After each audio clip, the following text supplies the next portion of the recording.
In the heart of Sagamu, a bustling city in southwestern Nigeria, there lived a man named Azeez Owoiya, a skilled and renowned cobbler who had the privilege of residing within the paramount ruler's palace.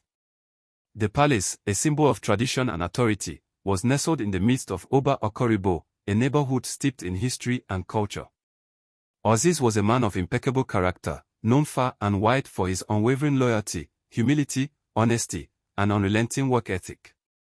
His reputation as a master craftsman had earned him the respect and admiration of the community.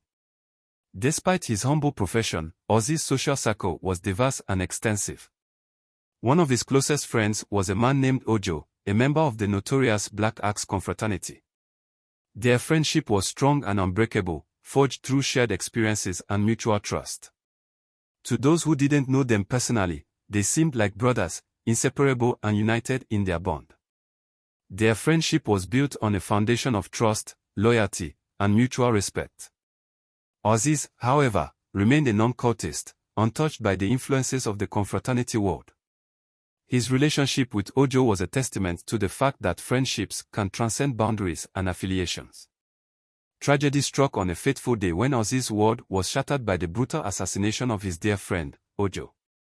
The killing took place at a wedding venue, in the presence of Azeez and his family. The perpetrators were members of the Lords confraternity, a rival group to the Black Axe.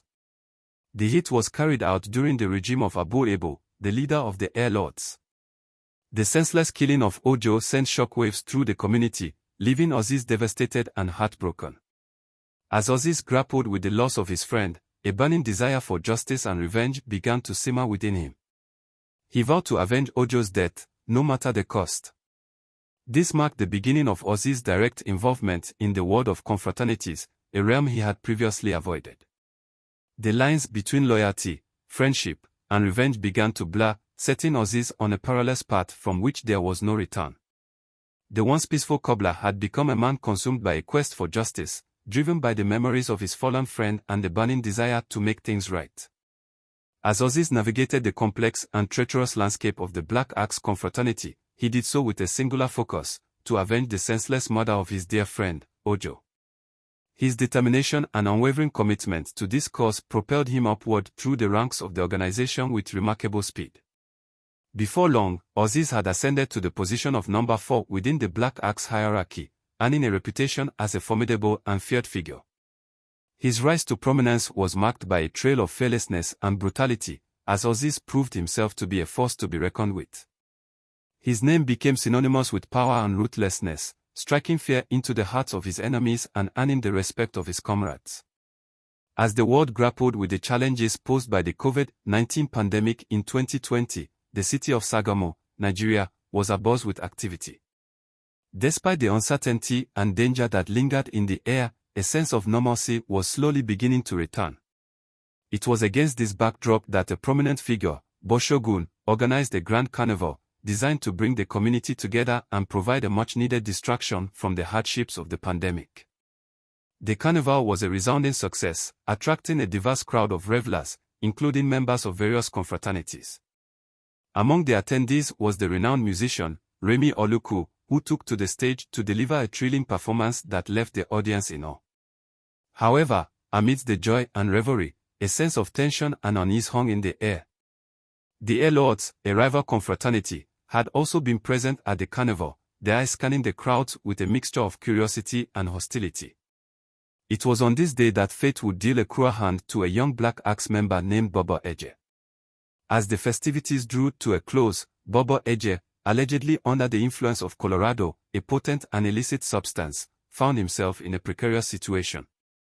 The Lords, seizing upon his vulnerability, pounced, dragging him to a secluded location where they subjected him to a brutal attack. Believing they had left him for dead, the Lords fled the scene, leaving Bobo Eiye to his fate. However, fortune smiled upon him, and he managed to survive the ordeal, albeit severely injured. It was at this critical juncture that Azeez, ever vigilant and fiercely loyal, appeared on the scene. Upon discovering Bobo Eiye's battered form, Azeez sprang into action, rushing his injured comrade to the hospital. As they sped through the streets, Azeez's mind racing with thoughts of revenge and retribution, the fate of Bobo Eiye hung precariously in the balance. Would he survive the ordeal, or would the brutal attack prove fatal? Only time would tell.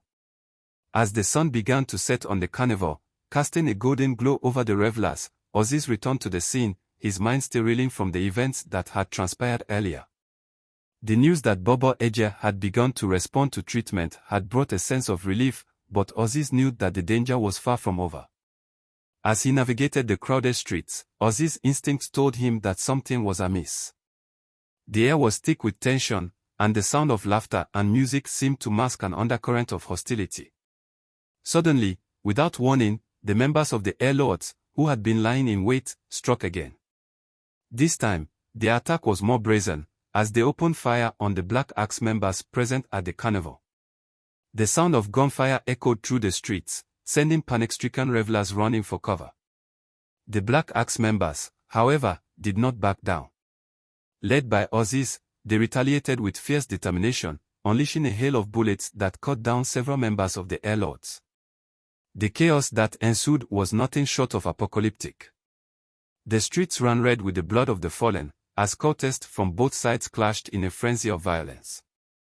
The sound of gunfire, screams, and wailing sirens filled the air, creating a sense of pandemonium that seemed to have no end. When the dust finally settled, the aftermath of the carnage was devastating. Several cultists lay dead at the scene, their bodies riddled with bullets, while others clung to life in the hospital, their futures hanging precariously in the balance. In the wake of the bloodshed, Azeez found himself at the center of a maelstrom. He was accused of being the primary perpetrator of the carnage, and a warrant was issued for his arrest. However, Azeez proved to be elusive, always staying one step ahead of the law.